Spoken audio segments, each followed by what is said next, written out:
En Israël, ce qu'il faut savoir, c'est que la plupart, et dans de nombreuses filières, en fait, la bibliographie qui supporte en fait les cours est internationale. Et donc, qui dit international dit en anglais.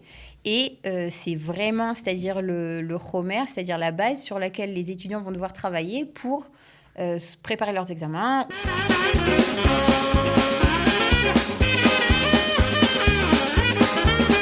Salut à tous et bienvenue dans un nouveau numéro du CNEF Prends le contrôle. Aujourd'hui, on se retrouve avec Annie-Claire. Bonjour. Qui va nous parler un peu de la place que prend l'anglais dans le cursus universitaire en Israël, parce que malgré tout, on le sait peut-être pas, mais sans l'anglais dans un TOAR ou dans une autre sorte d'études, on ne peut pas faire grand-chose. On va dire que c'est quand même compliqué parce que donc c'est vrai que quand on est à l'aube d'entamer donc des études universitaires, on a la pression pour l'hébreu. Et on a de cesse d'ailleurs de vous dire que l'hébreu, il faut le bosser. Qu'on soit en programme Massa, qu'on soit à l'Ulpan, etc., c'est quelque chose qu'il faut prendre au sérieux et il faut vraiment investir l'hébreu. Maintenant, en Israël, ce qu'il faut savoir, c'est que la plupart, et dans de nombreuses filières en fait, la plupart de la bibliographie qui supporte en fait les cours est internationale. Et donc, qui dit international dit en anglais. Et c'est vraiment, c'est-à-dire le Homer, c'est-à-dire la base sur laquelle les étudiants vont devoir travailler pour préparer leurs examens ou rendre leurs devoirs écrits, leurs dissertations, etc. Donc, l'anglais fait partie, je dirais peut-être au même titre que l'hébreu, du cursus universitaire, quoi. Que ce soit en licence ou après en master. Donc, quand un étudiant va s'inscrire à la fac, comment la fac établit le niveau d'anglais de cet étudiant? Alors, il y a plusieurs... Alors, d'abord, ce qu'il faut savoir quand même, c'est que le niveau requis, évidemment, ne sera pas le même pour quelqu'un qui va aller étudier du droit ou du journalisme ou de relations internationales, etc., ou quelqu'un qui va étudier quelque chose de plus scientifique, à savoir informatique, maths, etc. D'accord ? Donc, le niveau requis pour rentrer ne sera pas le même. Maintenant, les facs, en fait, d'abord, elles se basent en général sur la partie anglais dans les psychométriques. C'est-à-dire que dans l'examen psychométrique, donc une partie, donc c'est examine le niveau d'anglais du candidat. Il faut savoir à peu près autour de 80 à la partie anglais et normalement c'est bon pour entrer.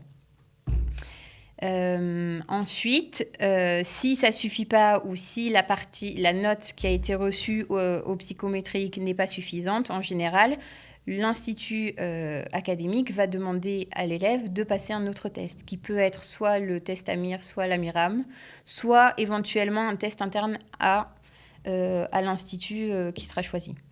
Donc ensuite, en fonction des résultats, l'étudiant va être admis.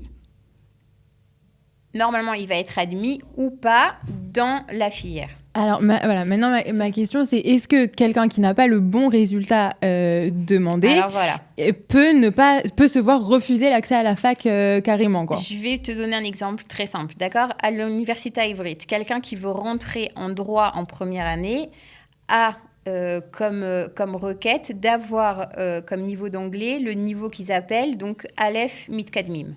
D'accord ? Sachant qu'après Aleph Mitkadmim, tu as Bet Mitkadmim et tu as le Ptor, tu as la dispense. Donc, c'est-à-dire que c'est quand même un niveau avancé, d'accord, pour rentrer en droit. Maintenant, toujours à l'Ivrit, pour rentrer en informatique, tu as besoin, donc au niveau Bassis, d'accord, d'anglais, donc ce qui est déjà à la base un niveau plus faible, donc avant le Aleph Mitkadmim, tu as besoin d'avoir 85. Donc, en fait, ça veut dire le niveau requis pour entrer va différer selon la filière qui va être choisie. Et sachant que de toute façon, et ça c'est très important de le savoir, c'est que de toute façon, quel que soit le niveau qu'on a quand on intègre la première année donc, de son cursus, il va falloir obtenir la dispense, c'est-à-dire valider le niveau le plus fort d'anglais, au moins avant la fin du TOEIC. C'était ma prochaine question. C'est ça. Donc pour si quelqu'un n'a pas passé, si quelqu'un n'a pas eu, donc du coup n'a pas réussi à avoir sa dispense de d'anglais, soit avec les psychométriques, soit avec le AMIR, soit avec le AMIRAM, soit avec un test d'anglais interne à la fac. Alors quoi, ça veut dire il va se passer quoi? Non, alors ce qui va il va quand même rentrer à la fac? Il va quand même rentrer, donc s'il a le niveau requis pour rentrer dans la filière qu'il a choisie, d'accord? Donc il va rentrer et il devra intégrer à ses cours donc les cours de la filière, il devra intégrer des cours d'anglais. Donc, qui correspondent... En fait, c'est comme un Ulpan en anglais. C'est-à-dire que c'est des cours donc, d'un semestre. Chaque semestre correspond à un niveau. Donc, il faut le valider à la fin avec un examen. Donc, tu passes le niveau supérieur jusqu'à ce que tu passes l'examen qui atteste en fait que tu as le niveau suffisant et tu es bon. Et donc, comme ça, tu valides ton diplôme. Et comme ça, tu as la dispense de l'anglais qui te permet de valider ton diplôme. Exactement. Ok. Quel conseil tu peux donner aux futurs étudiants? En fait, d'abord, le conseil de base, c'est que l'anglais est très important aussi. Il faut savoir aussi qu'il y a des profs, et il y en a beaucoup à la fac, qui autorisent... Enfin, moi, je connaissais beaucoup d'OLIM pour qui rendre un devoir rédigé en hébreu, ça leur semblait insurmontable. Donc, ils préféraient le rendre et le rédiger en anglais. Et c'était bon, ça passait. C'est-à-dire qu'il y avait des profs qui le recevaient. Donc, en plus de l'hébreu, moi, je pense quand même que de toute façon, il faut mettre... Enfin, ça veut dire l'hébreu, il ne faut pas lésiner et il faut mettre tous les efforts possibles pour se donner les moyens d'avoir un hébreu académique parfait, quoi. L'anglais, il ne faut pas le négliger. Donc, la chance qu'on a quand même à noter, c'est que venant de France, même si c'est vrai qu'à l'oral, on n'est pas très exposé en France et que souvent on a du mal à se lancer, à parler, etc., il faut dire que la façon dont l'anglais est enseigné en France fait qu'à l'écrit, normalement, on est bon. Normalement, on est bon et donc il faut vraiment entretenir ça du coup, c'est une force quand même. C'est-à-dire qu'après, on a plein de sources pendant les cours, etc. On a plein de lectures, etc. qui se font en anglais. Donc, c'est quand même, des fois, ça peut être plus facile et plus rapide pour des francophones que de se taper un article de 20 pages en hébreu au premier semestre de la première année.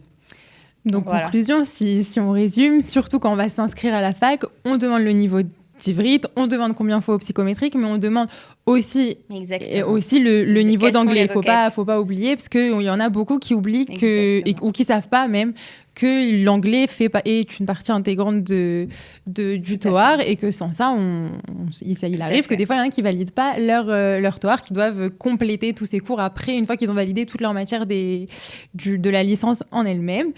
Je pense que tu as tout dit, Annie-Claire. Ouais. Vive les langues. En Israël, c'est le pays des langues. Vive les langues. Voilà.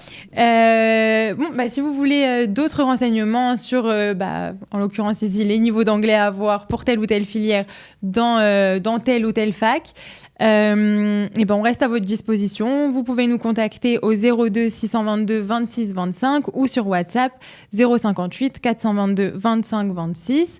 On est aussi sur Instagram, sur Facebook, sur un peu partout. Voilà, merci beaucoup Annie-Claire d'être venue. Et quant à nous, on se retrouve très vite pour un nouveau numéro du CNEF Prends le contrôle.